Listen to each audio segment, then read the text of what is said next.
Kejadian pasal 26. Ishak di negeri orang Filistin. Maka timbullah kelaparan di negeri itu.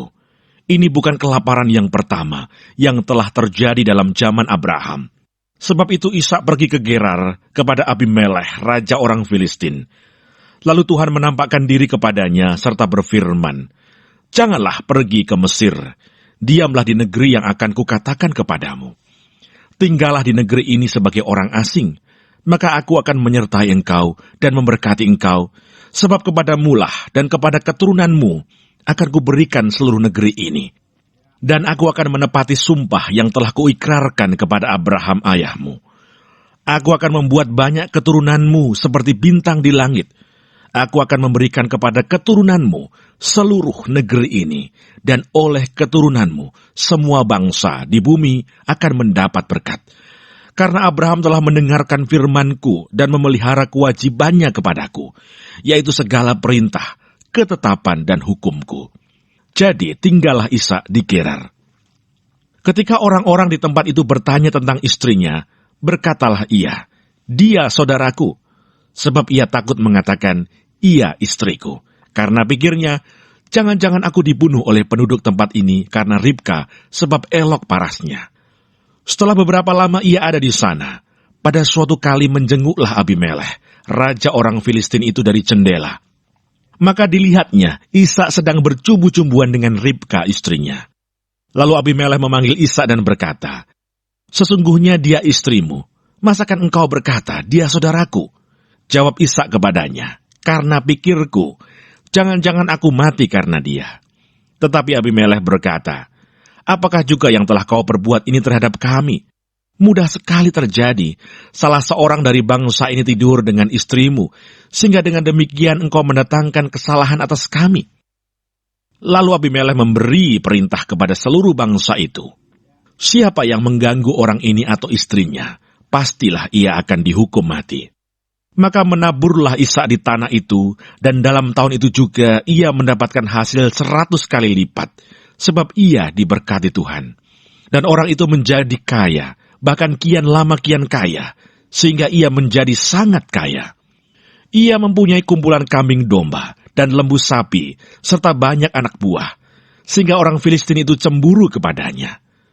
Segala sumur yang digali dalam zaman Abraham ayahnya, oleh hamba-hamba ayahnya itu, telah ditutup oleh orang Filistin dan ditimbun dengan tanah. Lalu kata Abimelekh kepada Ishak, "Pergilah dari tengah-tengah kami, sebab engkau telah menjadi jauh lebih berkuasa daripada kami." Jadi pergilah Ishak dari situ, dan berkemahlah ia di lembah Gerar, dan ia menetap di situ. Kemudian Ishak menggali kembali sumur-sumur yang digali dalam zaman Abraham ayahnya, dan yang telah ditutup oleh orang Filistin sesudah Abraham mati. Disebutkannya lah nama sumur-sumur itu menurut nama-nama yang telah diberikan oleh ayahnya. Ketika hamba-hamba Ishak menggali di lembah itu, mereka mendapati di situ mata air yang berbual-bual airnya. Lalu bertengkarlah para gembala Gerar dengan para gembala Ishak. Kata mereka, "Air ini kepunyaan kami." Dan Ishak menamai sumur itu Esek, karena mereka bertengkar dengan dia di sana. Kemudian mereka menggali sumur lain, dan mereka bertengkar juga tentang itu. Maka Ishak menamai sumur itu Sitna. Ia pindah dari situ dan menggali sumur yang lain lagi. Tetapi tentang sumur ini mereka tidak bertengkar. Sumur ini dinamainya Rehobot. Dan ia berkata, "Sekarang Tuhan telah memberikan kelonggaran kepada kita, sehingga kita dapat beranak cucu di negeri ini."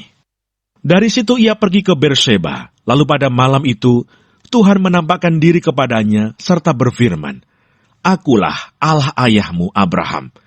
Janganlah takut, sebab aku menyertai engkau. Aku akan memberkati engkau dan membuat banyak keturunanmu karena Abraham, hambaku itu."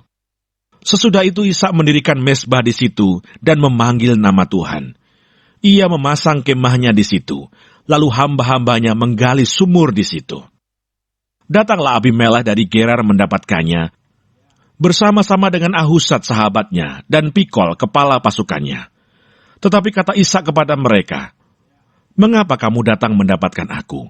Bukankah kamu benci kepadaku dan telah menyuruh aku keluar dari tanahmu?" Jawab mereka, Kami telah melihat sendiri bahwa Tuhan menyertai engkau. Sebab itu kami berkata, baiklah kita mengadakan sumpah setia antara kami dan engkau. Dan baiklah kami mengikat perjanjian dengan engkau, bahwa engkau tidak akan berbuat jahat kepada kami. Seperti kami tidak mengganggu engkau, dan seperti kami semata-mata berbuat baik kepadamu, dan membiarkan engkau pergi dengan damai. Bukankah engkau sekarang yang diberkati Tuhan? Kemudian Ishak mengadakan perjamuan bagi mereka, lalu mereka makan dan minum. Keesokan harinya pagi-pagi, bersumpah-sumpahlah mereka. Kemudian Ishak melepas mereka, dan mereka meninggalkan dia dengan damai. Pada hari itu datanglah hamba-hamba Ishak memberitahukan kepadanya tentang sumur yang telah digali mereka, serta berkata kepadanya, kami telah mendapat air.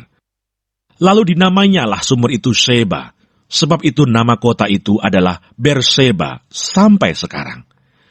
Ketika Esau telah berumur 40 tahun, ia mengambil Yudit, anak Beri orang Het, dan Basmat, anak Elon orang Het, menjadi istrinya. Kedua perempuan itu menimbulkan kepedihan hati bagi Ishak dan bagi Ribka.